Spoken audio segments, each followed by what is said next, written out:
على رسوله الكريم أما بعد فأعوذ بالله من الشيطان الرجيم بسم الله الرحمن الرحيم وما خلقت الجن والإنس إلا ليعبدون وقال النبي صلى الله عليه وسلم خيركم من تعلم القرآن وعلمه صدق الله العظيم وصدق رسوله النبي الكريم ونحن على ذلك لمن الشاهدين والشاكرين والحمد لله رب العالمين۔ آج ہم سب لوگ ختم قرآن کے سلسلے میں جو ہم نے تراویح کے اندر سنا اس کی پائے تکمیل پر جمع ہیں۔ اللہ رب العزت سے دعا ہے کہ اللہ تعالیٰ جب تک ہماری زندگی ہے ہر سال رمضان میں ہمیں تراویح پڑھنے کی توفیق عطا فرمائے۔ میں نے آپ حضرات کے سامنے قرآن مجید کی ایک آیت تلاوت کی، وما خلقت الجن والانس الا ليعبدون۔ اللہ رب العزت فرماتے ہیں کہ میں نے انسان اور جنوں کو اپنی عبادت کے لیے پیدا کیا۔ گویا کہ اللہ رب العزت نے ہمیں اپنی بندگی کے لیے پیدا کیا۔ اب ہم نے رمضان المبارک میں دیکھنا ہے، اب رمضان کا ببرکت مہینہ جس کے اندر قرآن کو بھی نازل کیا گیا، شہر رمضان الذی انزل فیہ القرآن، 23 سال کے عرصے کے اندر اللہ رب العزت نے قرآن مجید کو نازل کیا، اور اس قرآن کو نازل کرنے کے لیے مہینہ جو منتخب کیا وہ ہے رمضان المبارک کا۔ سب سے پہلے اللہ رب العزت نے پہاڑوں پر قرآن کو پیش کیا۔ پہاڑوں نے قرآن کو اپنے اوپر لینے پر انکار کر دیا کہ ہم قرآن کو نہیں برداشت کر سکتے۔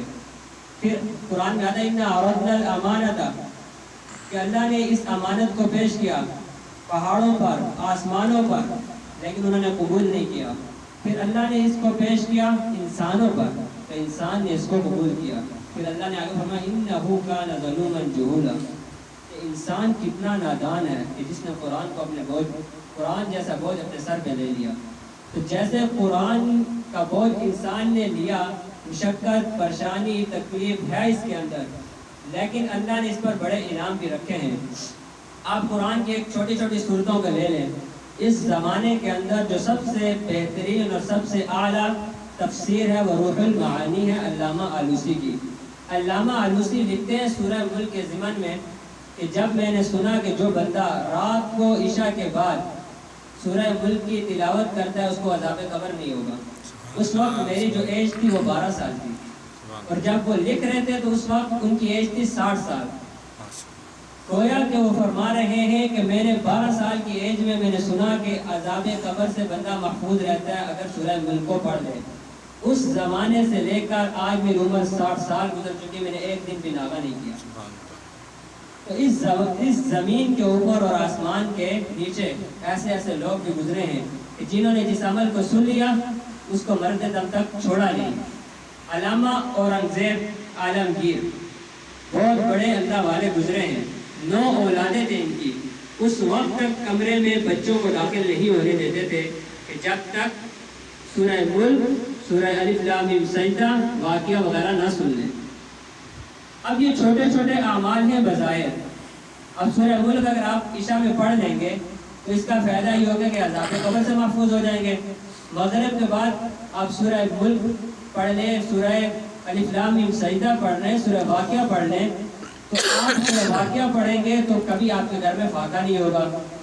علماء نے لکھا ہے کہ سورہ حدید، رحمان، واقعہ کی جو تلاوت کرتا ہے اللہ تعالیٰ ان کا نام جنت الفردوس والوں میں پکارتے ہیں۔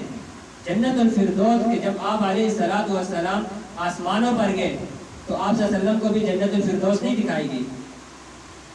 تو اس لیے علماء کہتے ہیں کہ جب بھی انسان جنت کے لیے دعا مانگے تو جنت الفردوس مانگے۔ تو دیکھیں سورہ حدید، واقعہ، رحمان پڑھنے سے اللہ تعالیٰ آپ کو جنت کا نام دے رہے، وہ بھی جنت الفردوس کا۔ پھر میں نے حدیث آپ کے سامنے پڑھی کہ خیرکم من تعلم القرآن وعلمہ، کہ سب سے بہترین لوگ وہ ہیں جو قرآن کو سیکھیں اور سکھائیں۔ دنیا عارضی ہے، اللہ نے حدیث میں، آپ صلی اللہ علیہ وسلم نے حدیث میں فرمایا اگر ہمارے نزدیک دنیا کی اگر حیثیت ہوتی تو ہم کافر لوگوں کو مچھر کے پر کے برابر بھی حیثیت ہوتی تو کافر لوگوں کو جو ہے نا پانی کا گھونٹ بھی نہ پلاتے۔ گویا کہ اللہ کے نزدیک دنیا کی کوئی حیثیت نہیں۔ اس کی مثال آپ ایسے سمجھے، حدیث میں آتا ہے نا کن فی الدنیا کانک غریب او عابر سبیل، دنیا میں ایسے رہو گویا کہ ایک مسافر۔ آپ دیہاتوں میں چلے جائیں، سخت گرمی ہو یا شہر کسی میں ہو، سخت گرمی ہو، آپ کو درخت ملا، اس کے سایہ دیکھا ٹھنڈا ہے، تو اب انسان اس سائے کے نیچے بیٹھتا ہے اور سایہ حاصل کرنے کے بعد تھوڑی دیر بعد چلا جاتا ہے، اس لیے کہ سایہ اس کی زندگی کا مقصد نہیں، ایک ضرورت تھی، اور ضرورت سایہ اس کا پورا ہوا اور وہ چلا گیا۔ تو اس طرح انسان کو بھی اللہ تعالیٰ نے دنیا کے اندر ایک بھیجا ہے، ایک ضرورت ہے، اپنی عبادت کے لیے پیدا کیا، انسان ہو جنات ہو، رزق کا جو ذمہ داری اللہ نے قرآن میں خود کہا وَمَا مِن دَابَّةٍ إِلَّا عَلَى اللَّهِ رِزْقُهَا، ہر چیز کے رزق کی ذمہ داری تو ہم پر ہے۔ ہم نے انسانوں کو جنوں کو صرف اپنی عبادت کے لیے بنایا، اللہ نے انسان کو دونوں راستے دکھائے، یہ راستہ جنت جاتا ہے، یہ جہنم۔ تو اللہ تعالیٰ نے جب دونوں راستے دکھا دیے تو انسان کے اوپر شیطان کو بھی مسلط کیا گیا۔ اب شیطان، آپ غور کریں، شیطان نے کتنے ہزار سال عبادت کی، فرشتوں میں سب سے بڑا تھا، لیکن جب اللہ تعالیٰ نے حضرت آدم کو پیدا کیا اور ایک سجدے کا اس نے انکار کیا، ایک سجدے کے انکار کی وجہ سے اللہ نے کہا قال فاخرج منها فانك رجيم، کہ بھائی یہاں سے نکل جاؤ، تم تو مردود ہو چکے ہو۔ تو گویا کہ ایک سجدے کے انکار پر اللہ نے اس کو کیا سزا دی۔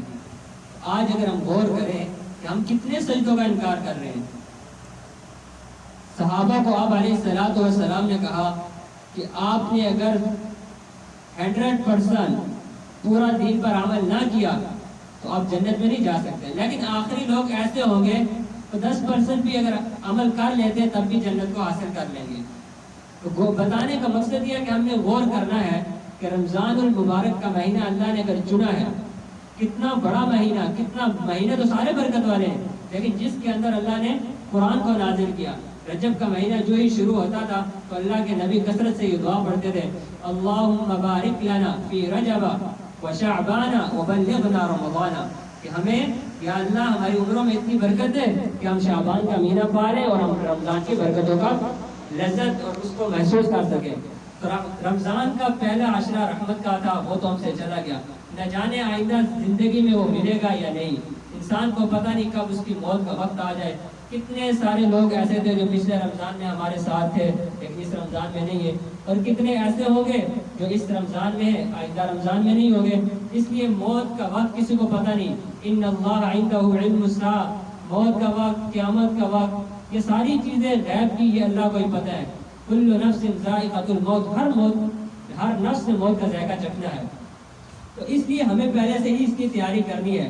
تو رمضان کا مہینہ جو ہی شروع ہوتا تھا تو آپ علیہ الصلوۃ والسلام ویسے تو عبادت کرتے تھے، لیکن رمضان کے مہینے میں عبادت کی کثرت کر دیتے تھے، کیونکہ رمضان کے مہینے میں اگر آپ ایک فرض پڑھتے ہیں تو اس کا ثواب 70 گنا زیادہ ہو جاتا ہے، اگر نفل پڑھتے ہیں تو نفل کا جو ثواب ہے وہ فرضوں کے برابر ہو جاتا ہے۔ اور علماء فرماتے ہیں کہ جو انسان تراویح کا ایک سجدہ کرتا ہے تو 1500 نیکیاں ملتی ہیں، اور جنت میں ایک اللہ ایسا محل بنا دیتے ہیں جس کے کھڑکیاں دروازے وہ 70,000 ہوں گے۔ اگر انسان غور کرے کہ 70,000 جس کے کھڑکیاں دروازے ہیں اور وہ بھی ہیں سونے چاندی کے، تو محل کتنا بڑا ہوگا، اور وہ دے رہے ہیں اللہ صرف ایک سجدے پر۔ جبکہ قیامت کا وقت ایسا آئے گا جس انسان کی ایک نیکی کم ہوگی اور وہ یہ کہنا چاہے گا اپنے بھائی سے، اپنے والد سے، ماں سے، بہنوں سے، کوئی بھی یعنی کہ رشتہ دار لے لیں آپ، اگر وہ ایک نیکی کے لیے بھی کہے گا، قرآن کہتا ہے یوم یفر المرء من اخیہ، اس دن اپنے بھائی سے بھاگے گا، وامہ وابیہ، ماں باپ سے بھاگے گا، وصاحبتہ واخیہ، دوستوں سے، بھائیوں، سب سے بھاگے گا۔ کوئی ایک نیکی نہ مانگ لے، باپ ہوگا کہے گا تو میرا بیٹا نہیں، بیٹا کہے گا، یعنی ایک نیکی کے لیے انسان کو کتنی ضرورت ہوگی، جبکہ اللہ نے ابھی ایک موقع دیا، کچھ پتہ نہیں انسان کی زندگی کب ختم ہو جائے اور حقیقی زندگی جو ہے نا شروع ہو جائے۔ اس لیے اللہ نے دونوں راستے اختیار کیے۔ شیطان نے کہا نا کہ اگر آپ نے مجھے اپنے مجلس سے نکال دیا تو مجھے مہلت ہے قیامت تک کے لیے، میں آپ کے بندوں کو برگلاؤں گا، میں جہنم میں جاؤں گا تو ان کو بھی لے کے جاؤں گا۔ اللہ نے کہا لَأَمْلَأَنَّ مِنْكَ وَمِمَّنْ تَبِعَكَ مِنْهُمْ أَجْمَعِينَ، جاؤ جو تمہارے پیروکار ہوں گے، ہمیں تو جہنم میں بھرنا ہے۔ سورہ کاف کی آیت ہے، قرآن میں آتا ہے هَلْ مِن مَزِيدٍ یوم نقول لجہنم هل امتلأت وتقول هل من مزید، جب اللہ رب العزت جہنم کو بھر دیں گے، یعنی جہنم کے اندر جہنمیوں کو ڈال دیں گے، پھر اللہ سے پوچھیں گے جہنم سے یوم نقول لجہنم هل امتلأت، کیا اور بندے اس کے اندر ڈالوں تو میرا پیٹ بھر گیا؟ وہ کہے گی وتقول هل من مزید، اور بندے لے کر آئیں۔ پھر جہنم کی جو کیفیت علماء نے ذکر کی ہے کہ جہنم بڑی کتنی ہے. جہنم کہتے اتنی بڑی ہے کہ صحابہ حضرت آدم علیہ السلام کے دور میں ایک چھوٹا سا پتھر جو ہے وہ ڈالا گیا، اور حضرت آدم علیہ السلام کے دور میں ڈالا، اور صحابہ کے دور میں وہ پتھر جہنم کی تہہ تک پہنچا. حضرت آدم علیہ السلام سب سے پہلے نبی ہے اور آپ علیہ السلام سب سے آخری نبی ہے. صحابہ کے دور میں وہ پتھر جہنم کی تہہ تک پہنچا. ویسے اگر انسان چھوٹا سا پتھر نیچے پھینکتا ہے تو 1 سیکنڈ نہیں لگتا تو نیچے تک چلا جاتا ہے، لیکن اس نے اتنا طویل زمانہ لگا دیا. آخر وہ جہنم کتنی بڑی ہوگی. اب جہنم میں بھی کچھ اللہ نے ایسی وادیاں بنائی ہیں جو جہنم سے بھی پناہ مانگتی ہیں. علماء نے لکھا ہے کہ اگر سوئی کا ناگا جہاں دھاگا ڈالا جاتا ہے، اتنا بھی جہنم میں سوراخ ہو جائے تو جہنم میں آگ جلانے کی ضرورت نہیں. اس کی ہوا اگر باہر آ جائے پوری دنیا جل کے راکھ بن جائے گی. اس کی آگ، اس کے اندر کتنی جو ہے نا سختی ہوگی. یہ ساری باتیں بتانے کا مقصد یہ ہے کہ آپ علیہ السلام دیکھیں، ہمیں ان کی اتباع کرنی ہے، ان کے بتائے ہوئے طریقوں پر چلنا ہے. تو ہمیں دیکھنا ہے کہ آپ علیہ السلام نے اپنی زندگی میں، اللہ تعالیٰ نے کہا نا اگر آپ چاہیں کہ ہم اوہد پہاڑ کو سونا بنا دیں، کہا نہیں چاہیے، مجھے تو آخرت چاہیے، دنیا سے ہم نے کیا کرنا ہے. تو آپ علیہ السلام رمضان المبارک میں ایک تو کثرت سے عبادت کرتے تھے، عام دنوں میں تو کرتے تھے لیکن رمضان میں زیادہ کر دیتے تھے. اور دوسری بات وہ جو تھی وہ یہ کہ آپ علیہ السلام خرچ کثرت سے کرتے تھے. آج کل ہم یہ سوچتے ہیں کہ شاید ہم خرچ کریں گے تو ہمارا پیسہ ختم ہو جائے گا، جبکہ معاملہ اس کے برعکس ہے. جو اللہ کی راہ میں خرچ کرتے ہیں اللہ ان کے مال کو بڑھاتے ہیں. ایک چھوٹا سا واقعہ قرآن کی میں نے ایک حدیث پڑھی، خیرکم من تعلم القرآن، اس پر علامہ شیخ سعدی رحمہ اللہ نے ایک عجیب واقعہ نقل کیا ہے. وہ یہ کہ ایک آدمی نے اپنی بیوی کو کہا کہ میں اگر زندہ رہوں یا نہ رہوں، یہ جو آپ کے بطن میں، آپ کے پیٹ میں جو بچہ ہے، جب یہ دنیا میں آ جائے تو اس کو آپ نے حافظ قرآن بنانا ہے. اب وہ آدمی اپنے بچے کی زیارت سے پہلے، ابھی بچہ پیدا ہوا نہیں تو دنیا سے چل بسا. اب کچھ زمانہ گزرتا گیا، بچہ تھوڑا بڑا ہو گیا، اس قابل ہو گیا کہ اس کو مدرسے میں یا کسی چیز میں ڈالا جائے. تو جب بچہ بڑا ہوا تو بیوی نے خواب میں دیکھا کہ ان کا شوہر جو ہے وہ جہنم میں جل رہا ہے، اور خواب کے اندر ان کو وہ چیز یاد آ گئی کہ انہوں نے تو مجھے کہا تھا کہ بچے کو حافظ بنانا ہے. اب صبح وہ اٹھی بڑی پریشان کہ جہنم میں جل رہا ہے میرا شوہر. اب انہوں نے بچے کو لیا اور مدرسے میں چلی گئی. مدرسے میں جا کے داخلہ کروایا اور قاری صاحب نے بسم اللہ الرحمن الرحیم بچوں کو پڑھایا. اب دوسرے دن جب وہ گئی گھر پہ پہنچی اور رات کو سوئی تو خواب میں پھر شوہر کو دیکھا تو جنت میں مزے کر رہا ہے. معاملہ برعکس تھا. خواب کے اندر پوچھا کہ بھائی کل آپ جہنم کے اندر جل رہے تھے، تکلیف میں تھے، اور آج آپ جنت میں مزے کر رہے ہیں. کہا آپ کا بہت بھلا ہو، آپ کا بہت بڑا احسان ہے کہ آپ نے میری بات مان لی اور میرے بچے کو آپ نے مدرسے میں ڈالا. جب آپ نے مدرسے میں ڈالا تو اس سے اللہ تعالیٰ کا نام لیا، بسم اللہ الرحمن پڑھا. اللہ کو کہا رحمان رحم کرنے والا ہے، وہ تو رحیم ہے. میری اللہ کی جو عظمت تھی، اللہ کو اتنی غیرت آئی کہ اس کا بچہ میرے عظمت کو بیان کرے، میرے رحم کو بیان کرے اور میں اس کے باپ کو عذاب دوں. تو دیکھیں صرف ایک بسم اللہ بھی بچے نے پڑھی تھی، اللہ نے جہنم سے نکال کر جنت میں ڈال دیا.